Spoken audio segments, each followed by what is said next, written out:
Ism's good, pal. Ism's good. Man, I just didn't even think that whenever I asked that question into the universe that I was ever going to hear a response. Well, sometimes when you stare into the abyss, eventually it stares back, and I'm back. Okay. Well, that. Okay.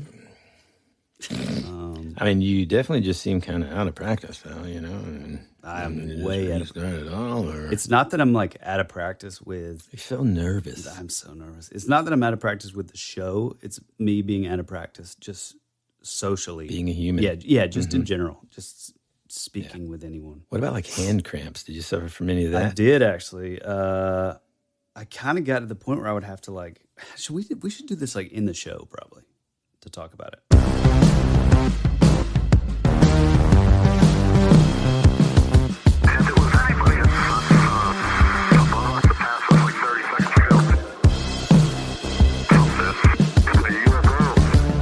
Welcome back, all you prodigal sons and prodigal daughters, to your favorite podcast, That Would Be Rad, a podcast that majors in 80s and 90s nostalgia, comic culture, all things paranormal, and minors in retro video games, tabletop RPGs, pre-internet mysteries, and raising our kids to be half as cool as we were back in the 80s. I'm your prodigal host, Tyler Bence, and this is your other host, Woody Brown. I'm psyched. I'm glad to be back, bro. I mean, I almost don't even recognize the voice. You know, I mean, I know I'm not the only one out there that is glad to hear a different voice other than just my own. No, you did great, man. You well, thank you, man. I mean, I don't know if you've told well, I've listened to every episode, so I know that you haven't, but I was supposed to be like back on after a missed episode, and then it just kept going and going. And we call them deadline extensions in the biz, but also, yeah, quite. You also just said paranormal. You pronounced it perinormal, which is cool. All things paranormal. But you know, I'm way out of practice. But I'm so glad to be back. I had a big top secret project, which I think I'm allowed to talk about. Maybe just hold off until you know you can talk about it. Yeah, well, but I've seen where like another artist posted about it on Instagram. Maybe just say like the writer there. Okay, can so you do that? Yeah, because I'm going to mention him anyway in just a minute. Oh, okay. I got asked to be a part of this sort of... Don't say the character, just say the writer. Okay. Well, it's sort of an anthology in a universe that has been created by Jeff Lemire. And so it's been pretty big. I had an 8-page story, and on the one hand, I'm really excited about it, and I know that it was just such an honor that I was asked to do it, and so cool. But on the other hand, I've realized in this that my process is like extremely time consuming, and once I was about to like the second or third page, I didn't even know what I was looking at anymore. I literally, and I'm not exaggerating, I would not go to bed before 2, 3, 4, 5 o'clock in the morning, like for a solid month and a half. Yeah, Tyler would like call me in the middle of the day and just be like, "Hey, man, what's today's date?" Yeah, I didn't know what day it was. And you still don't even know what days it is really, because, you know, when you're telling me like, dude, free comic book day this weekend, I'm like, whoops, the daisies. Yeah, not this weekend, but next. It's all good. But yeah, it's good to be back. I've really missed talking to you. I know we've spoken a few times, but well, more than a few times. But anytime we would kind of start getting into a topic, you'd be like, no, let's save it for the podcast. So today is a show that is kind of just sort of like a welcome back Cotter type situation. Yeah, telling me what things have changed to my podcast, and like. Well, now we only talk about politics. Okay. No, cool. Well, you know, like I first thing out of the gate, I kind of wanted to see if you had any. I'm kind of surprised springing this on you here. Any thoughts on any of the topics that we kind of talked about real quick? You know, like while you were gone. In other words, did you know anything that you might want to add to Oh, things yeah. like, well, let's start with season 2, episode 27, The Mysterious Mrs. Brown. Now, one thing that we talked about in that episode was the fact that, well, I mean, you'd be really good at drawing maps. It would just take you a long time. Like we just talked about, it would take you a long time to do it. So maybe even that wouldn't be so useful. But could you think of any survival skills? You didn't have a chance to sort of defend yourself while we were kind of teasing you there. Exactly. What kind of survival skills would you bring to the team if, in fact, we were faced with a zombie apocalypse? Well, I am a little annoyed with your wife because she didn't say that I could draw the maps. She said that I could hold the maps. No, I think that what I would bring. So Woody's wife and myself are pretty damn close in certain things. We Like both stay weakness. cold year round. Quite like super like translucent skin gets burned real easily. Yeah, vampire pale.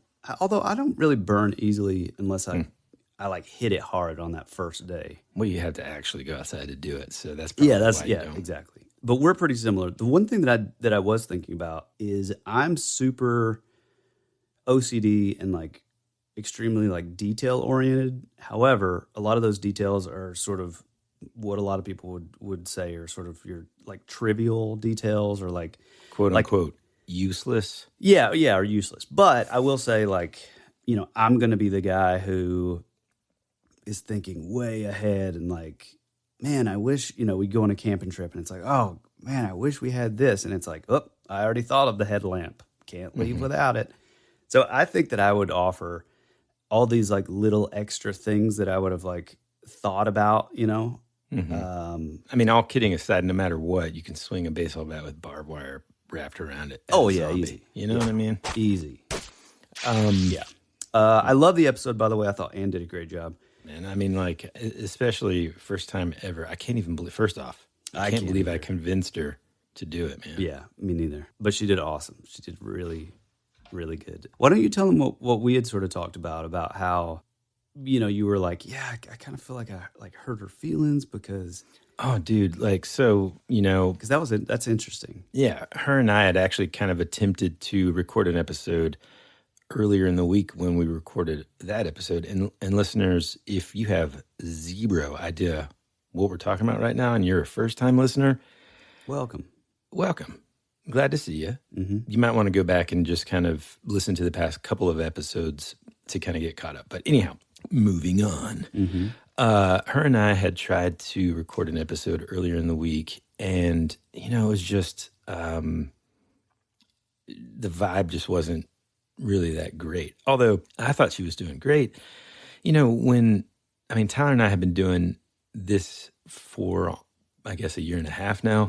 But that's a year and a half of every single week. Right. And just podcasting. Like, you and I are like super used to just working on different things, music, whatever. We have a real shorthand with and so I didn't even think about it, but when her and I were like recording stuff, I would ask her a question and maybe like she was too close to the mic or made like a weird sound or something, and I would just like do a face and like a hand signal, and I guess I was abrupt and short with her or something. Like, let's hit it again. Yeah, let's take it again. And then just keep going. And so she kind of processed that as, oh man, I didn't do a good job. He hates it, whatever. So we go through an entire like hours like worth of conversation.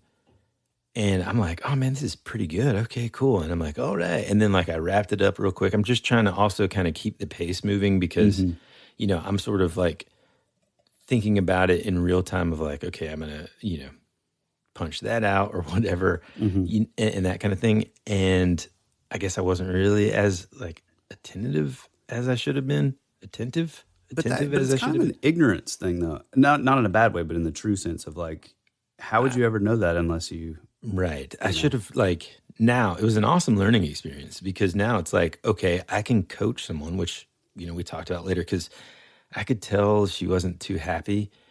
And I was kind of like, hey, what's wrong? I thought that was great. And she was just like, and And then she just kind of like unloaded on me. Turns out she thought I was being a jerk, and maybe I was a little bit. Probably, yeah. Essentially, I just didn't coach her on the front end. And so we kind of like talked it through, and we're like, well, let's try it again tomorrow. And then that's what ended up being the episode that everybody heard. And it was much better, much more calm. She was kind of more used to it, I think, because whenever you first start anything like this, it's super weird, man. Yeah. Super weird. You're worried about the way your voice sounds. You're worried about, I don't know, making, sounding cool or something, and which honestly, that was something that, I mean, I feel like we've done it for so long now that we're kind of used to it. But I mean, even with us, who we've been best friends for years and years, we're on the road together and in a band. We talk to each other on a daily, schedule pretty much. And even with us, like those first, I don't know, like 10 or 15 episodes, I would say, it was like there would still be like the moment that we stopped recording, it was like you could audibly feel this like yeah, right. And we would go into like regular, but like there was something about like, and honestly, like for Woody and I too, like I said, if you're a new listener, we were in a band for years and years, it toured and recorded and all that stuff. So there is like this element of like when you press record, usually it's like recording in like a studio or that sort of like, recording music. And it's kind of the same thing. It's like knowing that like, oh, well, this is like a legitimate take and you got to play it the best that you can play it. It's like, it really gets in your head and you eventually just kind of get used to it. And you're just like, yeah, let's just take it again. Yeah, take it again. Let's just do this again. But yeah, even with us, it took us multiple episodes to kind of get used to that, Yeah, get used to that and just get used to being ourselves, A rambling mess. Yeah. What was the next episode? The next one we talked about the Churinga Stone. Yeah, that was amazing. I constantly called Churinga until I got Matt to pronounce it for me. Yeah, our Australian correspondent, Matt, man, totally came through. And like, I don't know if it's like the way that it was like sort of like cut and like edited in, but like it was so, I rewound it like several times to hear it because it was super funny and cool. Yeah, I don't know. That's an interesting one that I'd never heard about. I love the Aboriginal, like the Dreamtime stuff. I've always been really fascinated with that, and I think we had spoke about it briefly, while I was sort of in my absence. But it's funny because, like, with over here in the States, we have like our indigenous or Native Americans or Indians or whatever. There's something that goes along with that. There's like a stigma that comes with that there's something that feels more, and rightly so, but there's something that feels more like serious or like there's like a reverence maybe, or so it's like you hear about like Native American myths and it's like, oh wow, that's cool. And it feels kind of ancient and it feels sort of special, and epic in this way. And the Aborigines, to me, as a kid growing up in the 80s and Crocodile Dundee and Gateway from the Chris Claremont, Mark Silvestri, Jim Lee run, there's like that same sort of like, I don't want to say weird, but like it is kind of weird, as a modern man to like get into like that, like the Dreamtime and a lot of their sort of myths and folklore. It's really fascinating though. Yeah, it's like a treasure trove of stuff that we just don't even know about, Yeah. And I kind of talked about, well, I mean, just even in that episode when I talked about the different sort of objects that can harbor power and stuff, which kind of triggered you to kind of say, hey man, you should look into the Hand of Glory, which was the next episode. No, that was. Oh, you're right. It wasn't that. You had called me and we were talking about, well, I have two things to say. After these messages, we'll be right back. Hey, it's Kaylee Cuoco for Priceline. Ready to go to your happy place for a happy price? Well, why didn't you say so? Just download the Priceline app right now and save up to 60% on hotels. So whether it's Cousin Kevin's Kazoo Concert in Kansas City, go Kevin, or Becky's Bachelorette Bash in Bermuda, you never have to miss a trip ever again. So download the Priceline app today. Your savings are waiting. Go to your happy place for a happy price. Go to your happy price, Priceline. This is Amy Poehler. My new movie, Disney and Pixar's Inside Out 2, is coming to theaters June 14th, and it's making me feel joy and sadness and anger, definitely some disgust, and I think a little fear. Really? But I'm also feeling these new emotions like anxiety, embarrassment, envy, and ennui. It's what you call the boredom. Okay, that one was weird. It's going to be the feel everything movie of the summer. Disney and Pixar's Inside Out 2, only in theaters June 14th. Get tickets now. America's future can be determined by our dreams and our visions. It was very intense, bright light. For over 200 years, there have been reports of giant man-like creatures from another dimension, another world. I don't know. The most intriguing mystery on the North American continent. Hey, this is Bryce Johnson from the Bigfoot Collectors Club, and you're listening to Tyler and Woody on That Would Be Rad, because that is rad.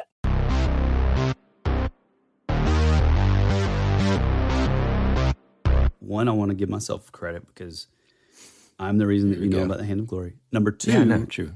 What you got into on the Hand of Glory opened up stuff that I had never known about it. So touche to both of us, or bravo to both of us. Yeah, no, you would come to me and you were talking about, which, should I go into this or do you want to save it for another one? Go ahead. What do you mean? Are you talking about the heads? Well, you were talking to me about going into like sort of this Egyptian like mummy. That's right. That's stuff. right. You had said, "Oh yeah, they found like," you were talking about like skulls. It was like a mummy. No, it was like a mummy hand. Mummy hand. That's right. Yeah. That's right. And I was like, "Oh man, you should throw in like the Hand of Glory." And I was like, because I thought that you had like known about what that was. Yeah, no. Like, here's the best part about that whole thing. So I was like super excited because I'm like, okay, I got to come up with like, in this long list, I mean, literally we have pages of things that we want to cover on the show, but I'm like, okay, I can't do that one because I know Tyler's going to want to be there for that one. Yeah, I can't do this one. So it eliminated so many that I'm like, well, what the heck? So then I just like went looking for, okay, what am I really into now? Well, I've been watching Moon Knight a lot, and I'll get into the Moon Knight books that I've been reading and stuff. But then like, yeah, Egypt, ancient Egypt, that kind of stuff. And so I'm like, oh, maybe there's something cool there. And then I don't remember exactly what I found. That's how quickly it like went in my mind and then, left. But I was super excited about it. And I called Tyler and I'm like, okay, man, I know you're super busy, but check this out. Boom, boom, boom, boom, boom, boom. And you're like, yeah, cool, man. Oh, is that like the Hand of Glory? I'm like, huh? Yeah. What's that? And then he tells me about that. I'm like, okay, let me look at that. And that completely wiped off of the table for now, the Egypt stuff. Because, I mean, really, ancient Egypt in general, I think deserves several different episodes sprinkled throughout a season because there's so much to it. And I think we should both be involved in that. Yeah, for sure. Another funny thing is like, so I would come up, because, and we'll get into like what we've been consuming while I've been working on this thing. But, it's like I would be inspired and be like, oh man, we got to talk about, hey man, have you ever heard about this? We got to talk about this. And then you'd be like, ooh, that'd be cool this week. And I'm like, no. Can't use it though. Yeah, you can, man. You can't use that one. Yeah, that was kind of frustrating. Yeah, the Churinga though is Churinga. But no, the Churinga was really cool, and just this idea of like, being able to like sort of store your, whether it's your negative like demons of your culture or like folklore or history, and like that's really, really cool. Yeah. One thing that I liked about that story especially is I like how the only way he could like make it go away was to like sort of get in contact with like local Aborigines people to like come and sort of do the ceremony, and then it like ended it, which they kind of like took it and to undisclosed location so that he wouldn't know where it was and no one else would either. Which, by the way, am I the only one that the second you start telling the story about the daughter, right, seeing the tribesmen in the house. Who did you see in your mind's eye? I mean, the dude from Crocodile Dundee. Amen. Yeah, the guy that passed away last year, man. What? Yeah, dude. Hold on. I'm pretty sure I posted about it on our Instagram. Oh my gosh, that's awful. So, anyhow, yeah, he passed away, man. Man, that's really sad. But yeah, the Churinga stuff is super cool, and I really dig, like, I think it's technically called like psychomanticism or whatever, but just the idea that certain things can be like spiritually or mentally imbued into, like, you know, objects, which has led us into other topics that we plan on discussing in the future. So for sure, it was really cool. Oh, dude, I remember what I was going to say. So during the research of the Churinga, I kind of, you know, learned more about and read about, oh God, what is it called? The bull. The like bullwhip? The bull? No, not bull whip. It's like bull. The thing they spin? Oh, the bull roar. Bull roar, that's right. Yeah. Yeah. And like the thing they spin. And then simultaneously, Ann and I had talked about the zombie apocalypse, and that made me think about, okay, communication disruption. And then I'm like, dude, how cool would it be if I made my own like bull roar? So like, anyway, yeah, I was taking you through this line of thought. I was talking to my mom and dad, and I was like, yeah, you know, because they live like, I don't know, 2 or 3 miles, like 2 miles away from me. And I'm like, what if I, you know, communications go down, and all of a sudden you just hear this, woo, woo, woo, woo, woo, woo, woo, you know? Yeah. And then they're like, well, like, how would we know? Anyway, it went down this like joke thing where I was just like, yeah, I would just get up on my roof and I would just be swinging that thing. Just, well, how would we let you know that we heard you? And I was like, you just pick up the phone and call me and tell me it worked, Mom. And she's like, no, with the communication. I was like, oh yeah, dang, I'm gonna have to make two. Apparently because of like the frequency range that's in, you could hear it for like, I know, pretty long distances away. And I think I said this in the episode, but I can't remember. Can you imagine being out in the bush, as they say in Australia, and then you're just out in there hiking, and let's say this is like pre-internet time, and you just hear this like, and you hear like people communicating back and forth. It'd be pretty across, creepy. you know, yeah, man. Yeah. If you didn't know anything about it. Yeah. Like, are they talking about me? Are they coming to get me? Is this a monster? Is this some sort of... yeah, that's what I was talking about before with like the X-Men character. He's literally a little Aborigines guy in a loincloth, and he sits crisscross applesauce on top of a rock, and he spins his bull roar around, and it like opens these portals, and that's how... Yeah, that's so cool, man. Yeah. But boy, the stories are real bonkers in that era. But the X-Men Outback team, it's probably my favorite because it's super 80s, and like, you know, like Havoc's running around in like gym shorts, tennis shoes, and like a headband, and it's bizarre, but it's really cool. It's awesome. Yeah. What was the next one? Then it was the Hand of Glory. Oh yeah. So I did I didn't immediately know where you were going. So I thought when you brought up Prague, I thought the Golem of Prague, because there's like if you look into like sort of Golem lore, that's sort of, I guess, the most widely known one. So I was really excited, and then you did not go into that. But as soon as you started talking about like the trees, I was like, oh, that's Chrissy Vin for sure. Did you ever find out anything that would tie like the founders, like the secret society, to No. the 120 years later? Nothing like that. You know, other than like, I mean, apparently I think the graffiti that, you know, who put Bella in the elm or that kind of stuff. I think the most recent one was like 2011, I think, or something like that. So, I mean, people are still like tagging buildings and stuff like that. But no, I mean, like that secret society that I found when kind of reading about Chrissy Vin and stuff, it got like, first it was like pretty vague, and then it started getting like pretty weird in terms of just the information about that stuff. There was like some guy on a forum that said that like they ended up like messing with him because he was looking into it. You know, I just didn't want that in my the founders. Wow. Yeah.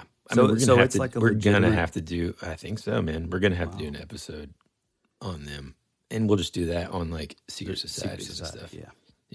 Yeah, that's really interesting. Yeah, there are a lot of like that was one of the things about the Chrissy Venn episode that what episode number was that? Season 2, episode 21, Chrissy Venn and the Ghosts of Allison Road. But it was kind of hard because it's like older, so it was like in 1921, right? Mm-hmm. Man, I just pulled that out of the top of my head.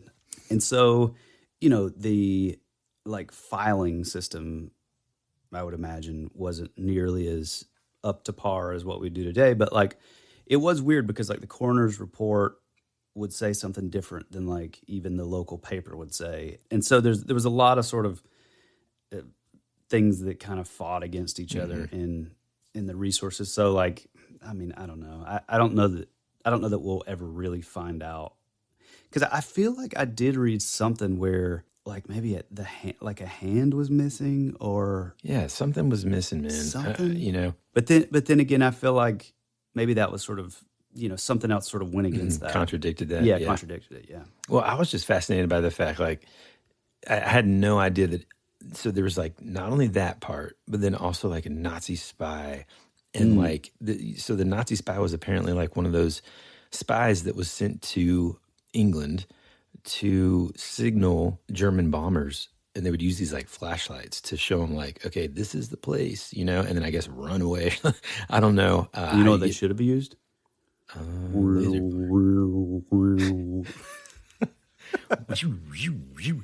But I thought that was intriguing, because I mean, World War II is also something that's especially like espionage in these early wars, in early history. Just fascinating, man. Like really kind of how low tech and like not really as sophisticated, I'll say, as it would kind of seem to be nowadays. Yeah, I kind of felt bad about the girl too, because it wasn't even like, didn't you say that it wasn't even necessarily like fact that she was a Russian, a German spy or Russian spy or whatever? That was just kind of like the German, the guy that was executed at the Tower of London.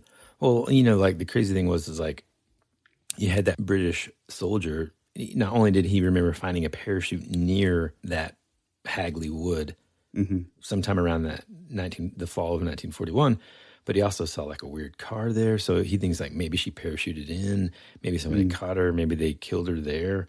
This guy that could have been such a huge like jump, like leap in. I don't know. I mean, it's like who knows, dude? Yeah. This Joseph Jacobs, who was also caught near Hagley Wood. So in other words, like that was also a place where they were known to kind of like parachute in. He had parachuted in. He was the German intelligence officer. He said that he was there to make contact with a woman named Clara Borelli, I think, or Borel. I don't know how to pronounce it. But who was the cabaret singer or whatever. And so there's that theory that maybe that was the same person as maybe she was Bella. But anyways, again, like I had no idea that it was going to turn into like this cool like spy murder mystery kind of connection and stuff. And speaking of stuff that we've been getting into since your like break from the show, like, man, I did true crime documentaries, and also like like I said earlier, I bought and read 2 Moon Knight trade paperbacks that collected like a bunch of issues. The first one was by Jeff Lemire, and the art was done by Greg Smallwood. Yep. And, I would say like if you're currently watching the show and you don't really know much about Moon Knight and you don't really know, if you like it or not yet, because I think there's several folks that are kind of on the fence.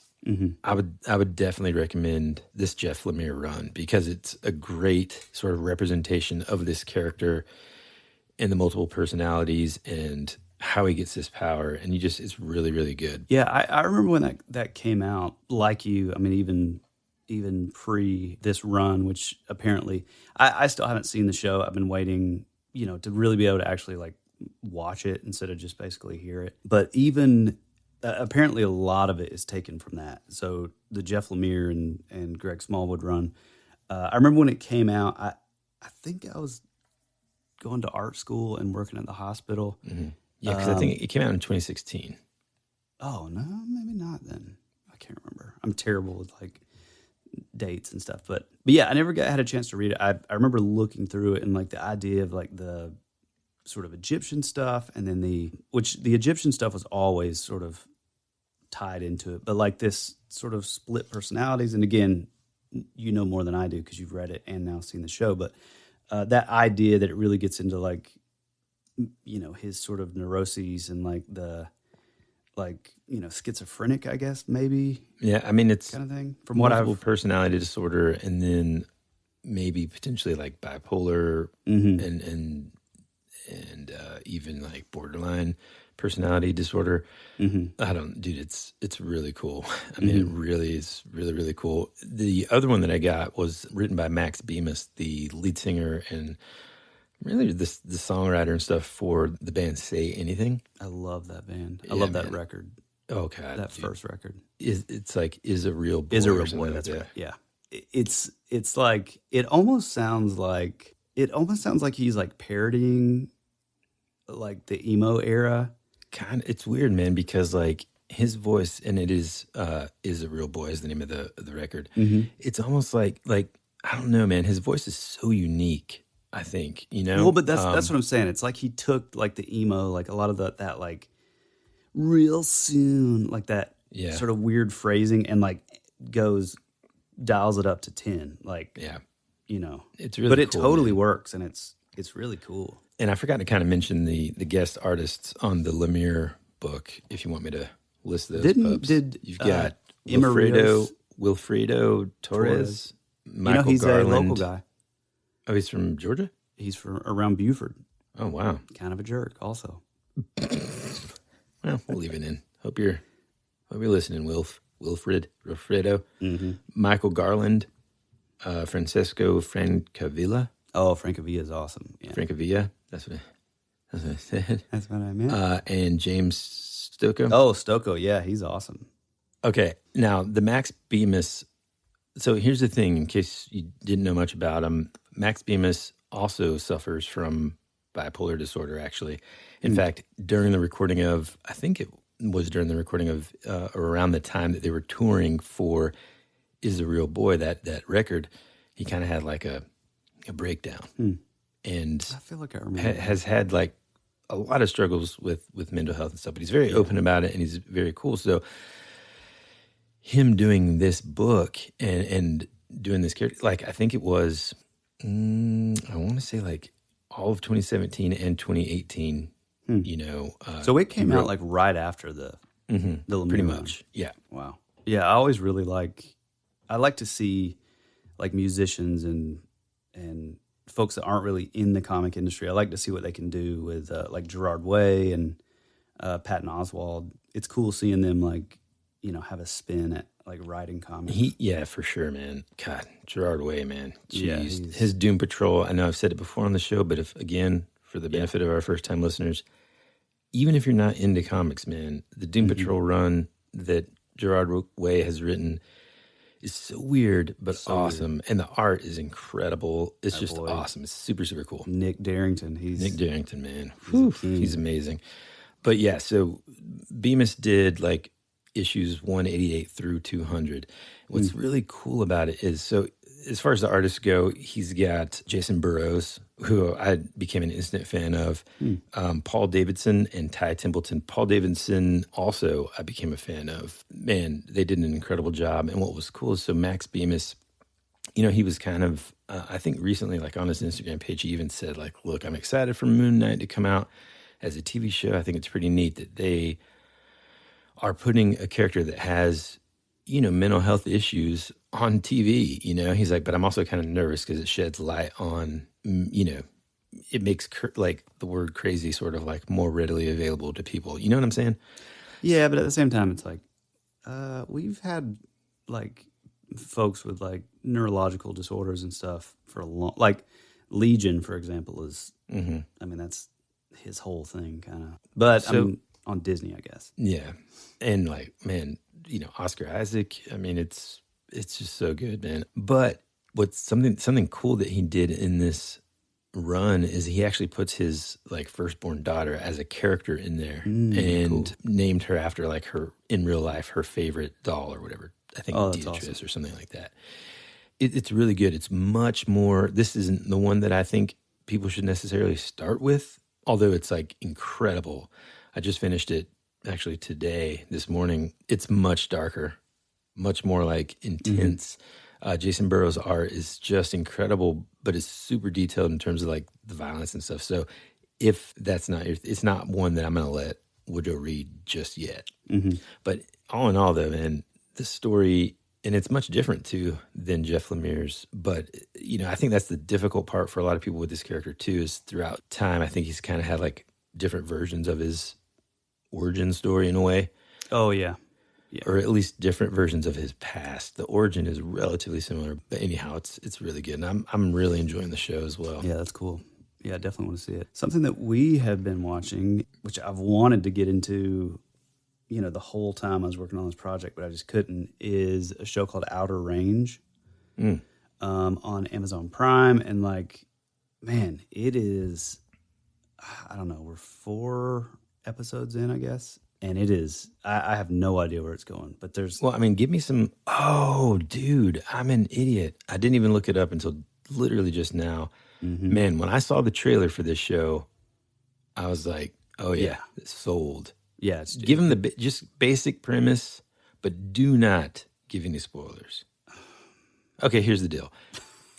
I'll give the basic premise, and I don't even know anything about it. I'll just give it from the trailer. Okay. Josh Brolin, lead character. Yep. Almost like a Yellowstone vibe, meaning it's a guy that's, you know, it's Josh Brolin. It's set in Wyoming. It's set in Wyoming. Beautiful You've got country. that sort of like cowboy sort of vibe. Right by the water. And then like, but sprinkle in like, if it's like, to me, watching the trailer, if Yellowstone and Stranger Things collided and this is the like sort of end result or the product afterward, then that's what I think this show would be. So there's like this weird paranormal supernatural element to it. It just looks awesome. Imogen Poots is on there also, which she's awesome. I don't know who that is. The second you see her, you'll just go ahead and look it up. Yeah, the casting is amazing. Josh Brolin's wife, however, is an actress that I've hated for a long, long time. Is it and I still don't like Lily Taylor or whatever? Yeah, I think she's the worst. Yeah, you know why? Because anybody out there ever seen the movie Rudy? You remember, she's like the jerk, man. She was Rudy's girlfriend. He moves away. Nobody in the whole family believes in him. She ends up with like Pete. Yeah, I think the brother. Well, I hated her from, what was the other movie that she was in? She was in a movie where, I don't know, but it's got my man Will Patton. Who, dude, he's like my dude. Let me just gush on this guy for a second, man. He narrates a lot of audiobooks. He is the best, man. I love this guy. Wait, I thought it was Will Pullman. No. Will Patton. Now, Bill Pullman might be... no, Bill Pullman's son is in it. Okay, well, I don't know if his name's Will Pullman. But Will Patton is about the same age, maybe older than Bill Pullman. Hold on a second. You're the worst. You shut up. Will Pullman. Not a real person. Patton. Oh, yeah. He's great. He's sort of like... don't tell me. Nope. No, I'm not. He's like dude. The neighbor that's sort of... Already too much information. I'm not already too much away. Information. No, but the casting is fantastic. His sons, one is Bill Pullman's son, who, I mean, is pretty amazing. But his other son is a guy that I don't know if I've seen him before, but like I immediately looked it up to see if he was Josh Brolin's son in real life, because like there's like little like mannerisms that he does, and like great casting. But yeah, the show is. It's first amazing. off, I'm not seeing anybody with the last name Pullman in the cast list here. Am I wrong? Hold on. There's a Tom Pelfrey. No, that's the guy that looks like Josh Brolin. Oh, Lewis Pullman. Yeah, he plays the youngest son of Josh Brolin's character, Rhett Abbott. Conversation's too long about this cast list. I mean, I've been waiting on you to finish it up. No, but it's a great show. You got to check it out, and I've got to check out Moon Knight. And do they do are they releasing that like on a weekly thing, kind of like? I think so. Okay. I mean, speaking of binging TV shows, Here we go.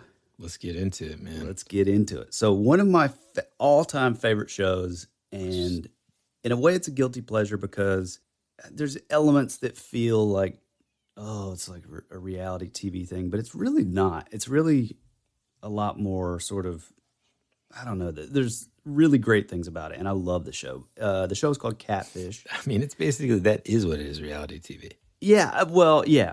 Minus, but I mean, that's what I'm saying. It comes across as like, oh, it's this like MTV reality show, but there's a lot sort of more to it, you know. Yeah. It's a great, I've binged like every season multiple times. And so I hadn't done it in a while. So when I started this project, I was like, oh, this would be cool. And I mean, there's like 8 seasons, a ton of episodes. So it was like the perfect kind of like in the background, you know, thing. I burned through that, and then I remember telling Woody about it, and I think you got into it. Yeah, I think I watched like the whole first season pretty quick, and like I think we've discovered this new category of TV, which is sort of like, it's almost like it could be an MTV. If you're listening, this is a great idea, where it's just audio of the TV show, because it's like you don't have to be looking at it to be able to do, you know, work. Right. You know what I'm saying? And so it's like you have it playing in the background. You're not really missing a lot, you know. You don't really want to, and I've tried, you don't really want to stream the new Batman and do the same thing. By the way, it's like you miss too much, man. Who knew that was, I didn't know that was coming to HBO like within a month. Yeah. It's crazy. But yeah, no. That show is the perfect sort of background. But, you know, it really is like an interesting view of a couple like human behavior. That's what I mean. Yeah. There's like this element to it that's like makes it addictive in that like you it's like, it's just so interesting to like see the lengths with which someone will go to just to essentially have a quote unquote like relationship with somebody, to be able to like talk to somebody and feel comfortable with somebody.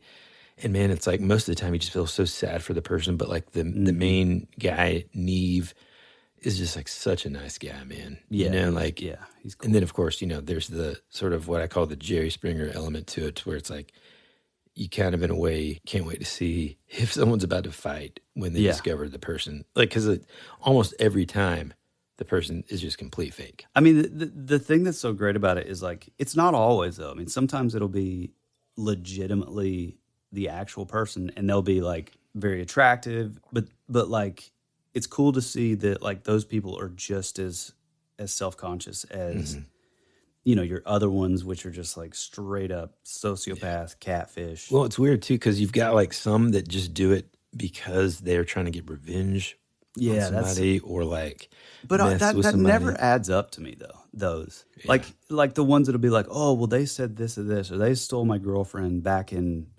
3 years ago. And it's like, okay, listen, I'm cool about like revenge tales. It's one of my favorite tropes in writing. Me too, man. But the Punisher. Yeah, exactly. But the Crow. But you can't have like a revenge that goes on for like 3 years that also involves you like being like sex, like phone sex, and like doing all this stuff with this person. It's like it just never. I'd never buy it. Yeah. I'm always, dude. I watched one the other day where like just out of the gate, what he said was like the voicemail was like, "Hey, I'll just say this is Fred. I really want to meet I really want to fly out to meet my fiance for the first time." Wait a minute now. It's like, dude, I can't imagine a situation where like you got engaged and you've never even met the person in real life. What is going on here, man? Yeah, it's a little.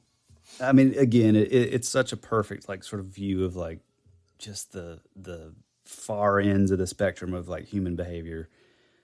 Sometimes it's people that are just like so like they just crave like a relationship or like a connection, human, connection so much that like, they're sometimes just as like kind of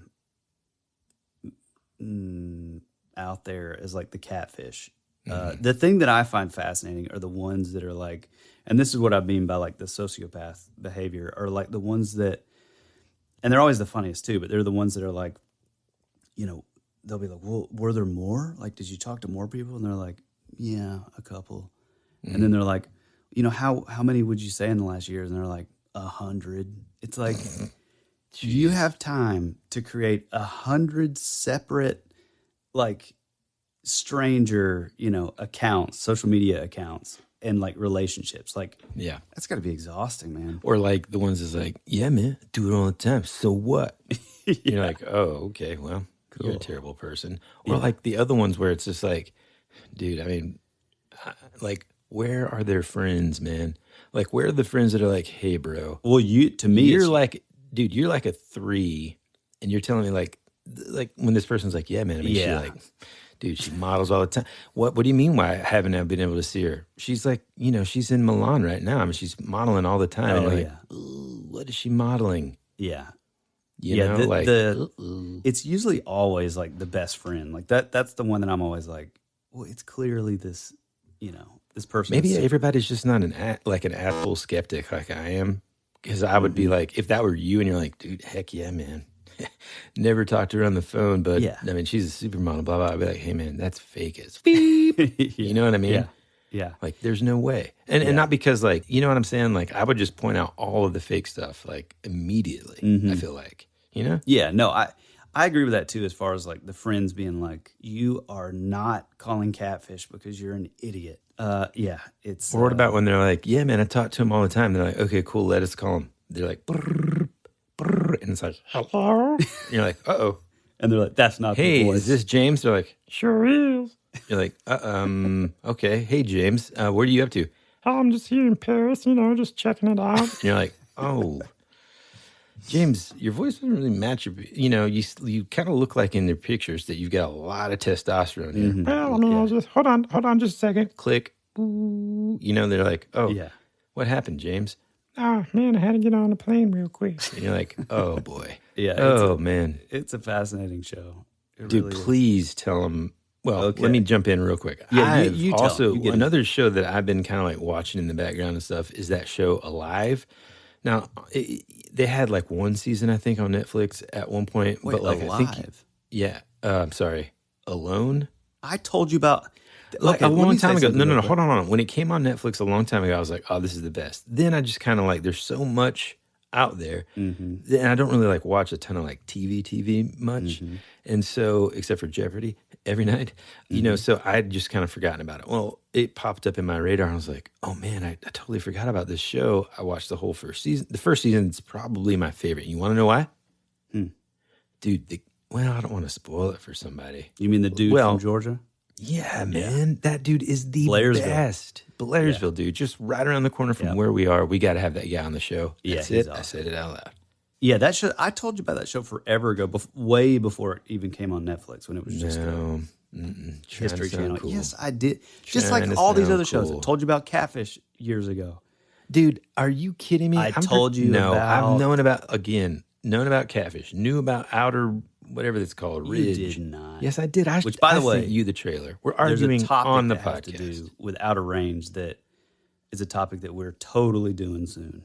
Don't spoil it, pal. Okay, get into the funny show that you did tell me about yesterday. Okay, another show that I'm obsessed with and have been for 100 years before Woody ever even heard about it is a show that was on Comedy Central a long time ago called Nathan For You.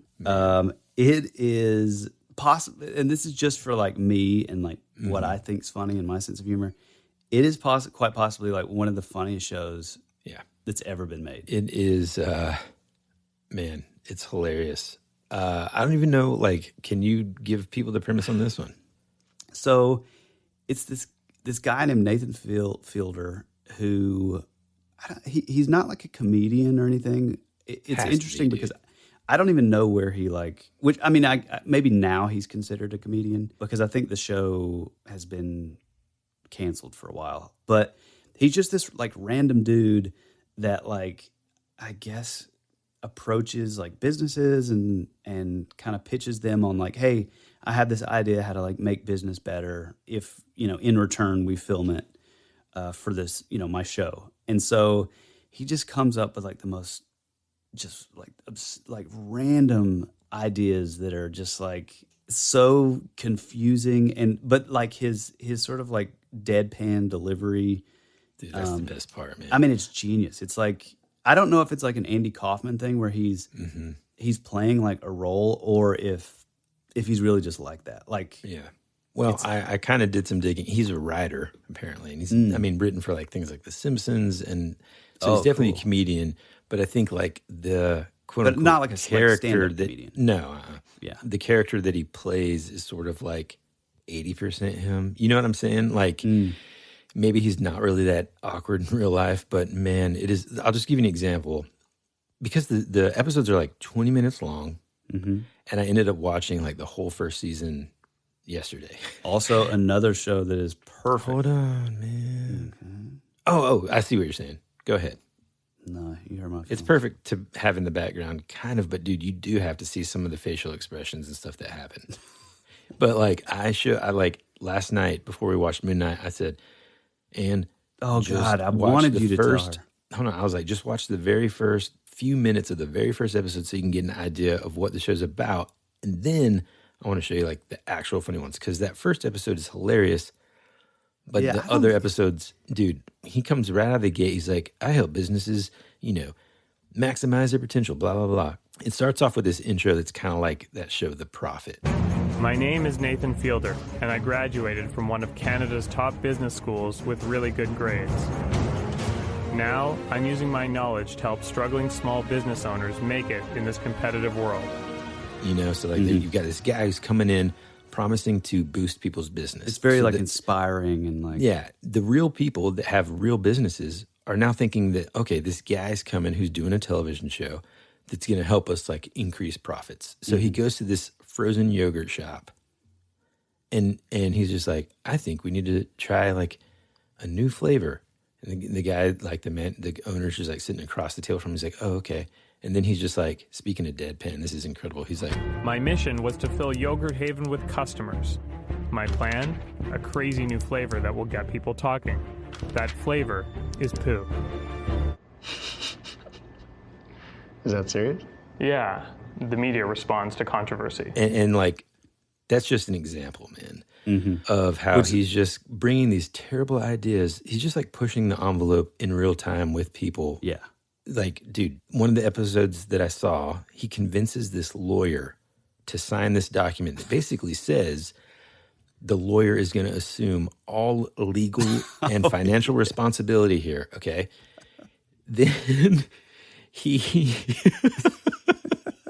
dude, then the lawyer's like looking at it and he's like, wait a second, I don't agree to this. And the lawyer's trying to like fold it up and put it in his pocket. And this kid jumps across the desk. Now, keep in mind, this is not staged, man. This is a real lawyer who's at this point extremely pissed. Yeah, he's over it. And this kid jumps across the desk and tries to grab it from him. Yeah. And he's just kind of like awkwardly wrestling with him. And he's like, it's fine, it's fine. It is the funniest thing ever, man. Yeah, he's and all the while doing that, like never, like Nathan, the main guy, like never smiles, never. Mm-mm. It's like I think the thing that's so sort of like relatable in a sense about the show is like every single person that will watch the show will immediately be like, oh, I know that guy. I've seen, like I had a kid just like this in high school, you know? Mm-hmm. And now it used to be really kind of difficult to find and you would have to only get it in like reruns on Comedy Central, but now it's on HBO. That you can stream it. Yeah, you can stream it. What about whenever he's like skydiving? They get to the top and they're about to jump out and he's like, wait. And I mean, the guy is literally like, they're at the edge of the doorway about to leap out. Yeah. And he just like, this kid, like, I say kid, you know, he's around our age, but yeah, he like kneels down. He's like, wait. He's like yelling and he like pulls up his sleeve, looks at his watch and he said, I just remembered I have a lunch appointment with a friend. I can't make them wait. The people land the plane and then takes the skydiving instructor with him. He ends up like hiring some dude on the street and he's just like, hey man, can you pretend like you were my friend that we're supposed to meet? And dude, it's hard to explain, but it is hilarious. And it's kind of like, I feel like it's kind of in a way that thing that Borat would do. Yeah, where he just like, enters into this situation, but it's like much less like, in your face offensive and sort of, that kind of thing. It's just hilarious, man. But it's so like there's this one scene in particular that is like one of my favorite parts of like the whole series. And it's like, it's so short. It maybe takes like a minute for him to go into, and it's showing this like montage of like things that like he set up in order to make something happen. And like literally he makes an ad on Craigslist for a guy to do a pickup.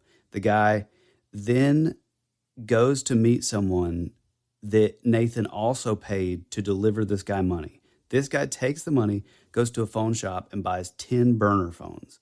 He then takes the burner phones, travels across town, takes them out on a pier, places them in a waterproof bag, and then comes back, and then halfway up the pier, then on the side of the pier, there's a chain connected to a cinder block. So he connects the bag to the cinder block, and then he drops it. And then you see the bag underwater, and then you see Nathan coming in with like scuba gear, retrieving the bag. And it's like all that could have been totally fixed if all he had to do was just walk in and buy burner phones from a store. But like this whole little like montage is so funny for like, maybe like a single laugh kind of thing. But it's for sure, man. I mean, then really there's like stuff like the antique shop episode, dude. God, that's my favorite. He convinces this guy first he goes to this bar. Well, hold on. First, the whole episode, the premise was this girl owned an antique store and she wasn't making good sales. Right. So go ahead. So then he basically proposes. He's like, well, I mean, I see that you guys have a really strong, if you break it, you buy it policy. Yeah. She's like, yeah. And he's like, and also, your store hours, you close at 6 every night. And she's like, yeah. He makes her change her store hours to 24 hours.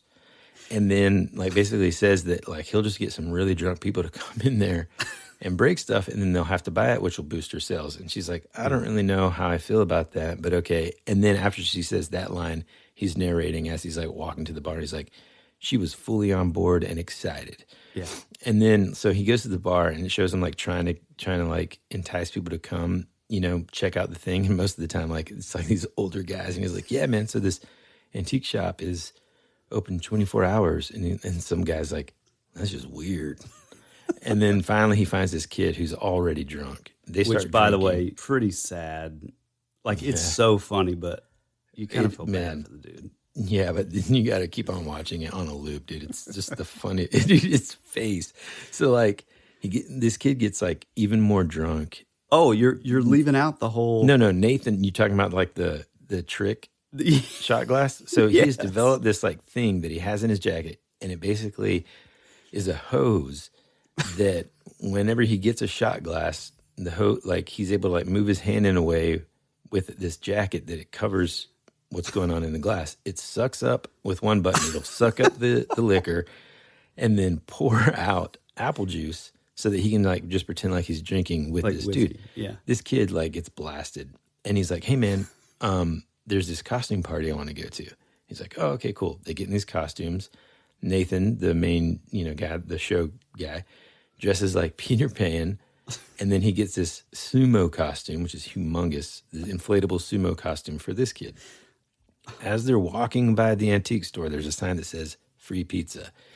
And down this very narrow path inside the shop, there's just like one pizza just laying there. He's like, hey man, you want to get some free pizza? And the kid's just like a total bro too. And he's just like, yeah man, let's do it. And then it shows him trying to squeeze by, dude. And that is the funniest thing ever, because like the best is whenever he kind of whenever he stops, when he stops midway, and he doesn't even, stuff's already kind of breaking. And he's kind of drunk, and so he kind of giggles for a second. He's got a really nasal voice, and he's like, Nathan's like, hey man, you all right, man? And he's just like, yeah, I'm good. And then he doesn't even move, and something else breaks, dude. I lost it whenever I was watching that. I know. And then he finally gets there, dude.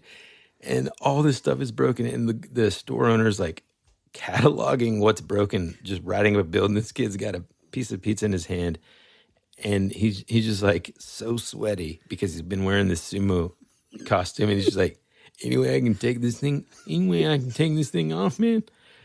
Oh my God, dude, it's so funny, man. Oh, and then the kid has to pay like $280, man. Yeah, like $280.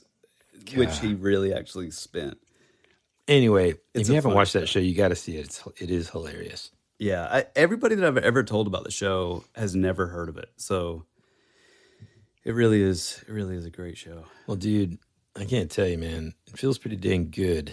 Yeah. To be back on track, have my best bro in the studio, and just feel normal, man. Yeah. You know? Yeah.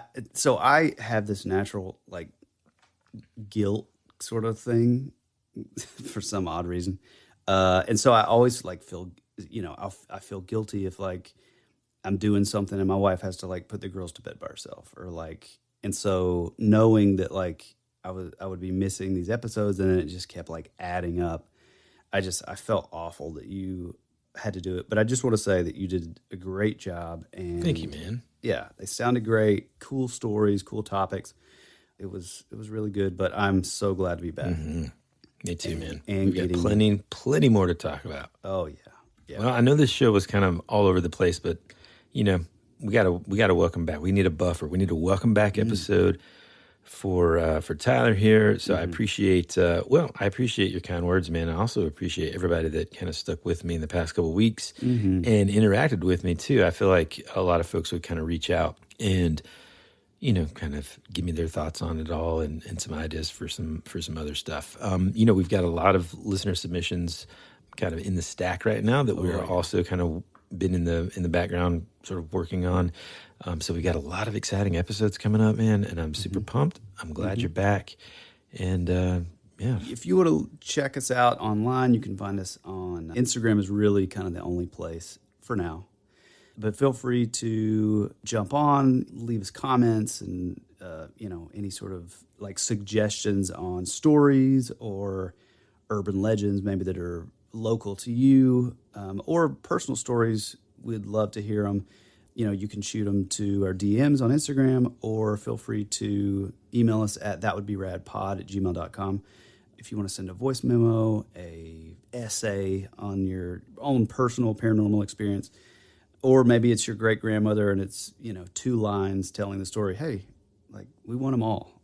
We love that stuff. And, eventually, one of the things that Woody and I first talked about when we first started it is, this idea of like, man, we've been doing this for like 10 years and it's really sort of bloomed into almost like an aggregate for these like stories and just a giant collection of like listeners' personal accounts and stories and we would love it. Also, shoot us a 5-star review if you get the time. We would really appreciate that over on iTunes or Spotify or any sort of podcatcher that you currently use. Again, I know we're really rambling here because I'm rusty and it just feels good to talk to another human. Just tell a friend, one single friend about the show, and it could really, really do wonders for, just exposing new folks to our to the show. So we would really appreciate you doing that for us. And you got anything else, Woody? No, man, I think that's it. All right. Well, we love you. We appreciate you. And as always, be rad. That's the way it goes.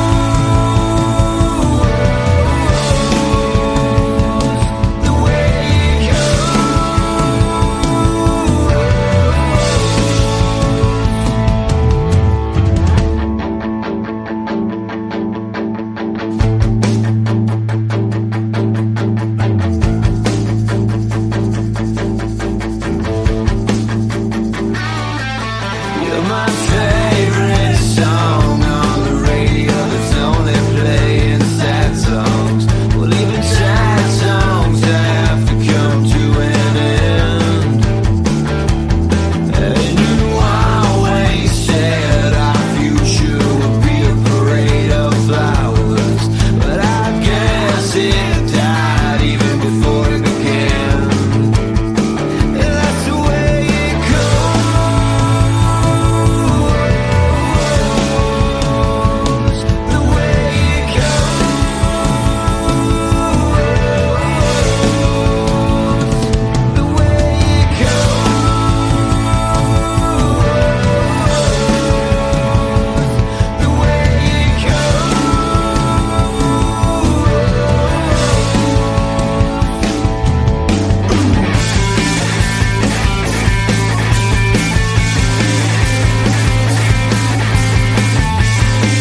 some sunshine. You were already dead before you became a ghost. You always said our future would be a parade of flowers, but now all that's left is a single rose. That's the way it goes.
Oh man, one of the other ones, dude, that I forgot to do, the Photoshop fail is hilarious. But dude, so also funny. the one where he hires the actors for the funeral. Oh yeah, my God, dude, I was laughing so hard, man. And then also, of course, the humans, demons, come out. The spirit, your demons are hemorrhoids. God, oh my! He's like, I don't really say this word very much. What is it? This is after he's whispered to it. Yeah. He whispered it to this guy. And he's like, hemorrhoids. He's like, hemorrhoids? And then you hear the lady say, like, she's like, ooh, God, dude. I gotta wake up. Feeling tired. I don't have a whole lot of time to kind of like wait on you to wake up. So why don't we start the show, friend? I'm waiting on you, pal. You're the one that's doing the intro. Oh.